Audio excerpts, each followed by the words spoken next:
Hello my lovelies. You find me wandering along the seafront from Hastings to St Leonard's. I thought I'd do a little bit of a spend time with me vlog this week here. Not in my little cottage by the sea. I'm really excited because I'm taking part in a local festival called the Curious Agenda. It's an performing arts event. It's fabulous. And I have a piece of my textile art in an exhibition which I'm just on the way to go and see.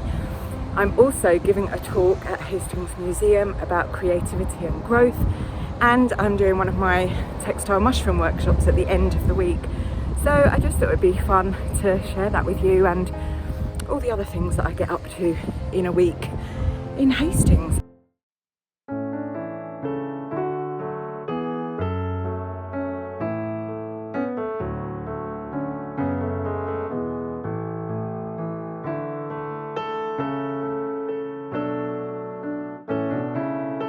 It's such an honour to be part of this beautiful arts festival, and also slightly daunting to be sharing something so personal on the wall of this church, but also now here on this channel. It's important though to be your authentic self, I feel, and sometimes that means being vulnerable. This piece is about my nan. It's made up of a quilt that she had. It's called All the Years I've Missed You. She was very important to me, and I'm so pleased that I got to show this piece of work that is all about my love for her, even though she's no longer here.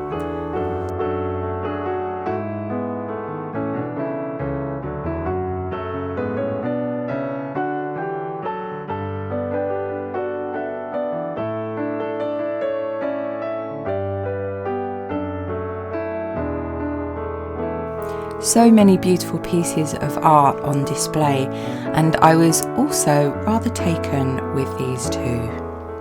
Back to the greenhouse. We're not going to no there. greenhouse. It's not happening. That place is crazy. No wind, just you can see outside, but you can't go anywhere. People Steal coming your in all the soil. time, like looking at you, like, boy, is going on. Stroking your pedals, going, oh, isn't he growing? People don't Not even going use back organic there. fertilizers these days.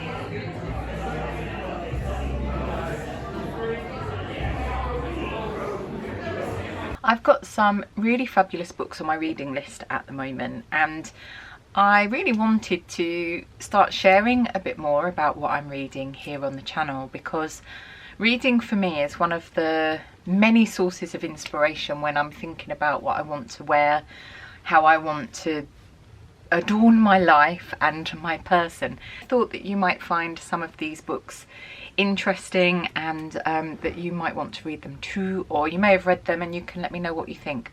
Got a big mug of tea, got a flufel in the background, and reading glasses because I can't see all that much. These are Betsy Johnson sort of vintagey cat-eye type ones. So I have a reading journal. I bought this from a shop called WH Smith in England. I don't know if they're anywhere else. And I actually bought it for myself, look, from me to me, 2017, 2018. So it was that Christmas. And I bought it in the sale, and I had this really big intention of doing this David Bowie reading challenge. He was an avid reader, but it sort of fell by the wayside. Every year I set some kind of reading challenge for myself, because I used to be a voracious reader, and then I really stopped reading, and over COVID, I don't know why, but I just couldn't get into books, get into reading. So I got my journal back out, and my 2024 reading goal was to read as much as possible. And instead of saying I've got to read a certain number of books, I just said to read as much as possible. So then I sort of have got like really competitive with myself. I'm not including audiobooks in this, just physical books. But you have space to write the name of the book, when you read it where, what genre it was, and you can sort of write out some quotations that you like and give it a score out of 10. This book I read, Our Hideous Progeny by C.E. McGill, was a present from my kiddo, and that was a great book. I've actually lent it to my friends to read now. And yeah, so I'm basically documenting what I'm reading, and we will see at the end of the year where I've got to. I haven't read as much as I wanted to, but now all of a sudden I'm getting more of an urge. Here's my current reading list, and a few of these have just been lent to me by one of my dearest friends, Mary Louise. Those of you who spend time with me, I will have mentioned her before. She bought me the lovely Laura Ashley dress as a thank you for making her daughter's 18th birthday dress, which was lovely. I spend a lot of time in charity shops buying books, which is a lovely way of being sustainable, but also using your libraries and borrowing books from friends and sharing the books that you love. But this first book is one I found in a charity shop. It is Stella Gibbons, who wrote a book, one of my favourite books, Cold Comfort Farm. There was a film version of it as well. This is called The Matchmaker, and I really loved this. I started reading it and read loads of it, and then all of a sudden it just sort of started repeating itself. It doesn't need to be as big as it is at all, but it's basically set in rural Sussex about a lady called Alda and her children having to leave their bomb damaged home and live on a farm, and she's sort of quite pragmatic but also quite meddlesome and likes to organise people. Stella Gibbons' character Flora Post in Cold Comfort Farm is the same, but there's lots of nice descriptions of hand sewing and mending clothes and knitting, so I've kind of got back into it actually, and I'm gonna finish that one. So that was that one.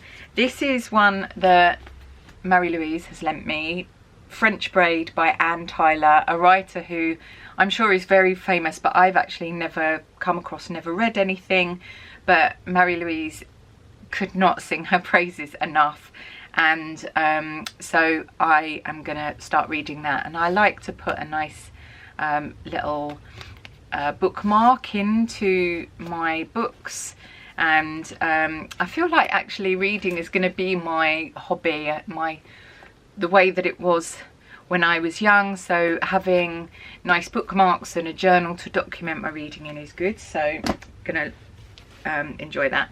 I've just read this, literally read it in 2 days. What Artists Wear by Charlie Porter. I went to the Bring No Clothes exhibition in Lewes, which he curated, and he wrote a book about, not about the exhibition as such, but about the sort of Bloomsbury group and how they wore clothes and what clothes mean, which is a subject that I'm so fascinated about. I really love the sort of the anthropology of clothes. Why do we like what we like? Why do we put it on? And this is a book in the same vein. He studied philosophy, so his writing is really beautiful and it's really thoughtful, and it's full of the why of it, and it's so compassionate and empathic and curious and really uplifting. I really loved this book. Loved Bring No Clothes. I got that out of the library, but I think I'm gonna have to buy both of these for my bookshelf. Highly recommend. Along the same vein, another of Mary Louise's books, Why Fashion Matters by Frances Corner.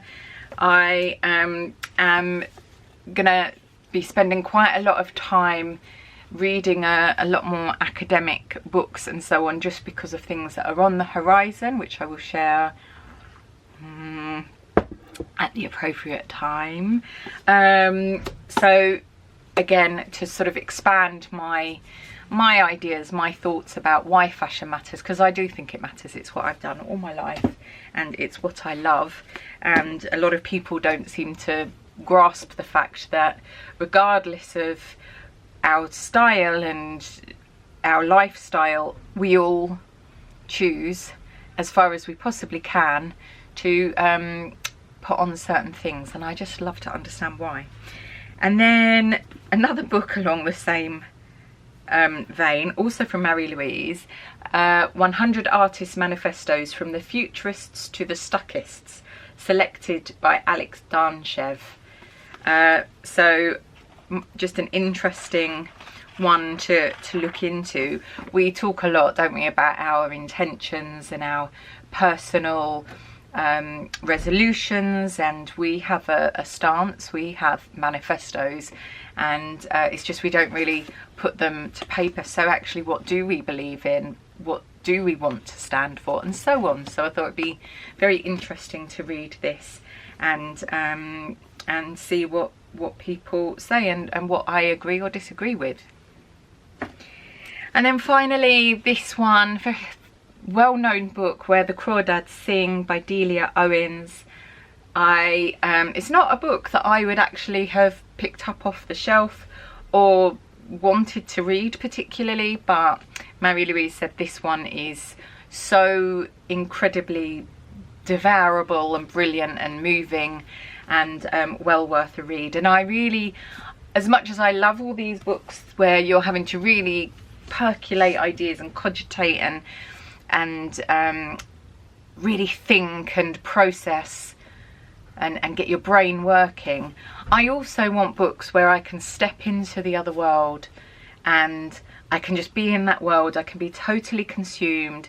My brain is totally engaged in the story, and then it's almost like coming back through the wardrobe of Narnia, coming back to your life. You're so immersed in this, and it's a really good way of actually stilling your brain.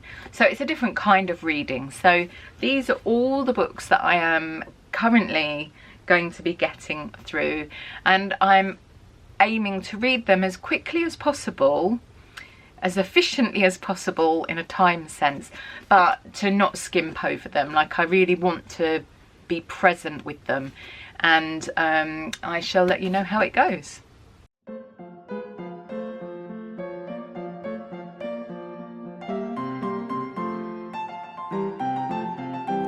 I'm very fortunate to have so many wonderful antique and junk shops on my doorstep in both Hastings and St Leonard's. I love to go window shopping whenever I can.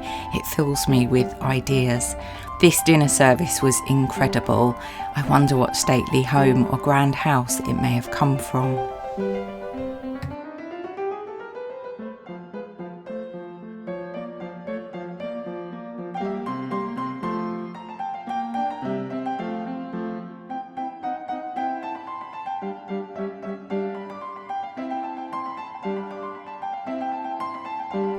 This new shop in St Leonard's called Nomad is fabulous. It's full of offcuts and end of runs from the textile industry, little selvage edges and little packs, bits and pieces that you can buy by the kilogram, by the pack, by the bag for all of your patchworking and sewing needs.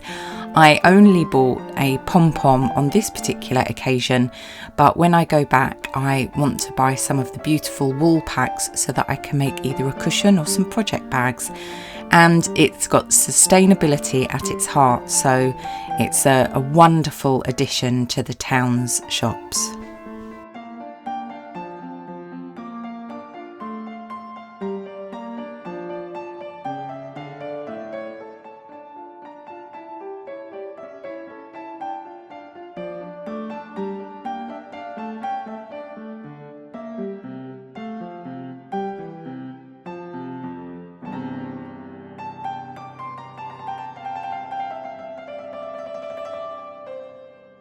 I'm just up in my sewing room working on the bonus content for Tara Stitch Coven on Patreon. What I'm doing is I'm showing my Coven members, my students, how to do this lace insertion for I made the Crazy Paisley patchwork dress, and I'm making this black wool version and for myself obviously, and I just thought that I would take them through the process of how to do this effect.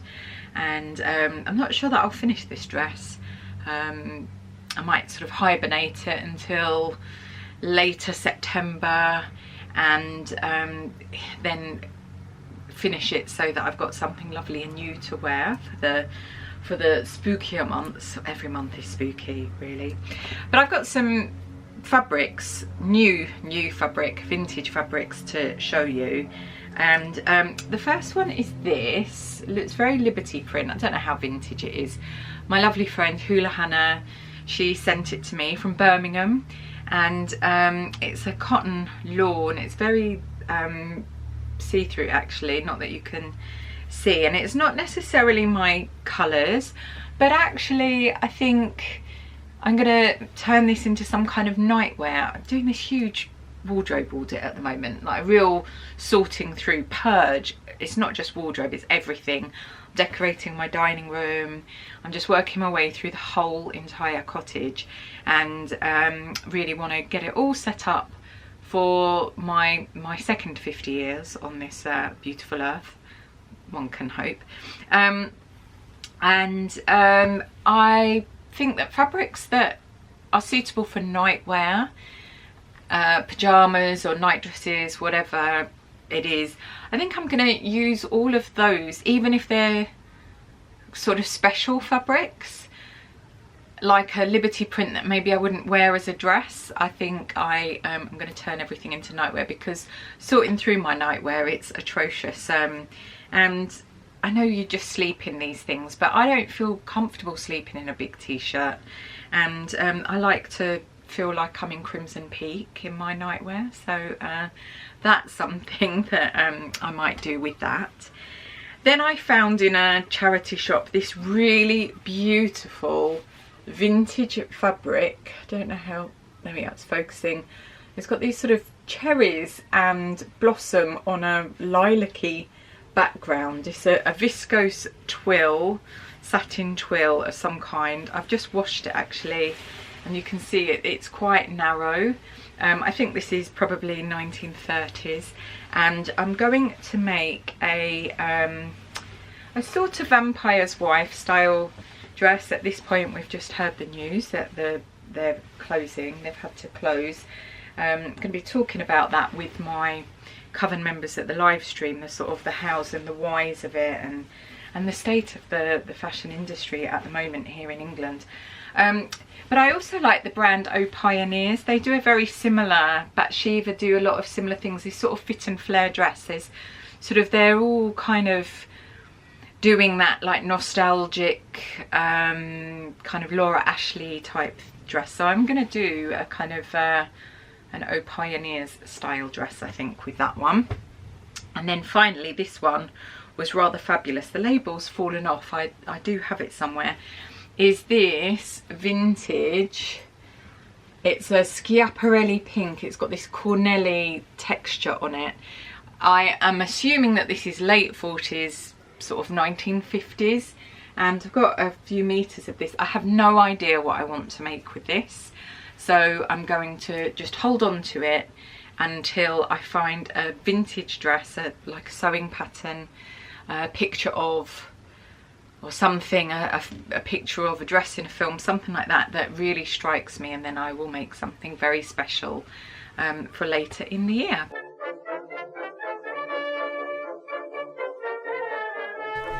Renowned costume designer John Bright has moved his base of operations and archive to Hastings, St Leonard's and the surrounding area, and he opened the Benbow Art Space, and I went along to the opening day. The Benbow used to be the last gasp pub on the pub crawl circuit in this area, and then it was an amazing shop that sold vintage and carnival style lighting, and now it's this little film museum with a few cameras and old film showing, and then some of the costumes that John Bright himself has designed. He recently had a sale of his archive at Christie's in London, and I'm really interested to see what else he'll be doing here in Hastings. It's now Saturday, the end of a very busy week. A really lovely week, made all the lovelier because you've spent quite a lot of it with me. I just wanted to show you a couple of things. So I went into a shop that sells things like house plants, and they had a basket.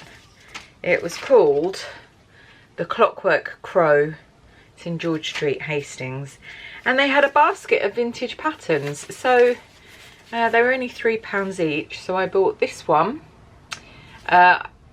Obviously neither of these are my size, but it's an uncut pattern and I can sort of replicate the shape using my own block.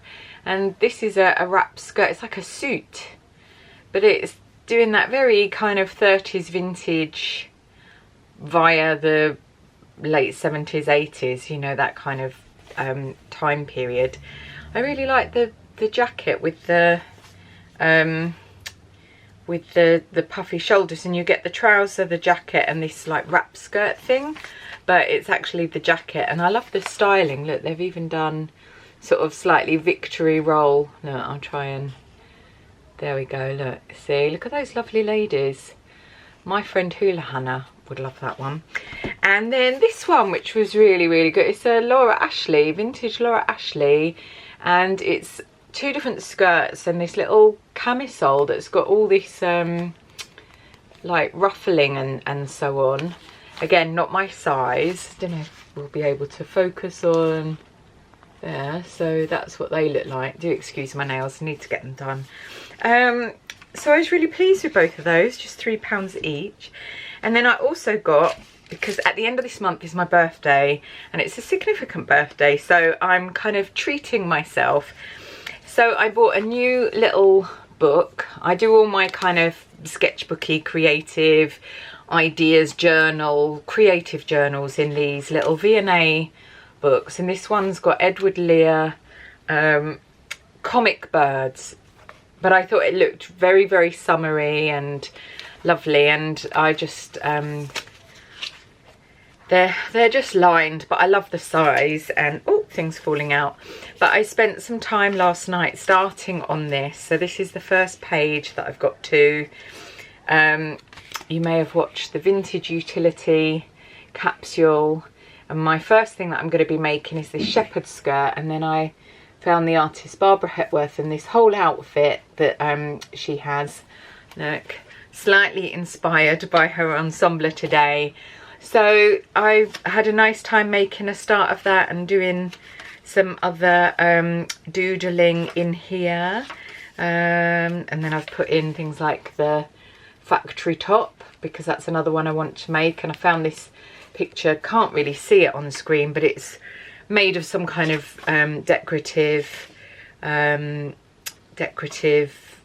tablecloth, some kind of embroidered tablecloth. And then I'm just finding some poplins and things and some base fabrics to use for that. So I thought that you might enjoy those. I am teaching a mushroom workshop tomorrow, so I'm just in the middle of prepping resources and putting